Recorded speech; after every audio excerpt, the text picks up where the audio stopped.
Sir YS Bharati media సాక్షి మీకు already ఐడియానే ఉంటుంది.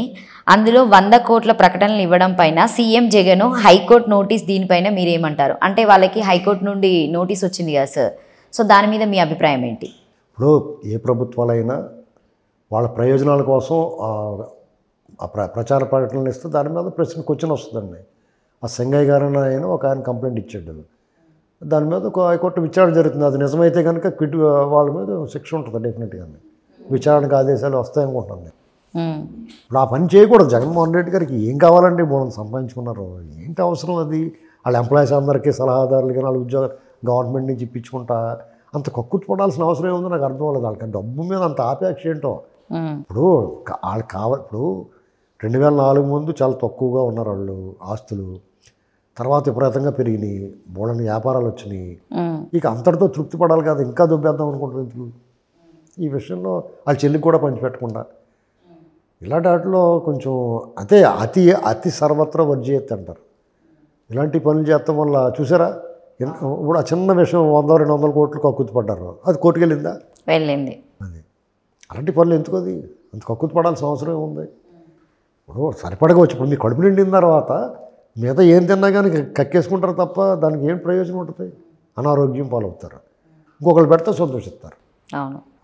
వాళ్ళ పత్రికకి వాళ్ళ ఎంప్లాయీస్ అందరికీ గవర్నమెంట్ ఇప్పుడు వాలంటీర్లు అందరికీ 30,000-40,000 పెంచుతూ వాళ్ళ సొంత రేపు వాళ్ళందరూ గ్యారంటీగా వేస్తారని ఓటు ఏముంది?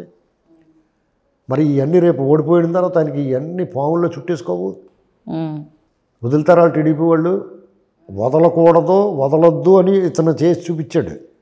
మామూలుగా అయితే పట్టించుకోరు వాళ్ళు, వాళ్ళ పనులు చేసుకుని పోతారు. ఇతను ఏం చెప్పాడంటే, మీరు నన్ను వదలొద్దురా బాబు, నన్ను తోలు తీసేయండి, మీరు తోలు తీసి ఎండేసేయండి అని చెప్పాడు ఇతను.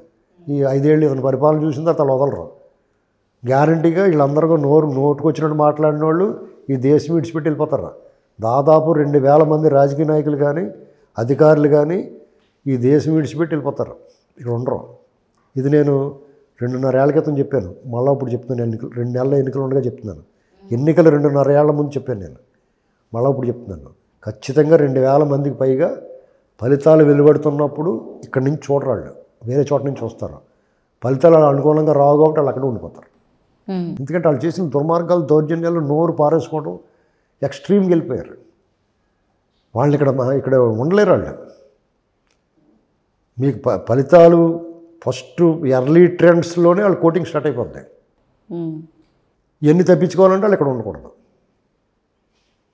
తప్పదండి. ఎందుకంటే మనం ఏం చేసామో అదే చూపిస్తుంది. తప్పు చేశారు మీరు.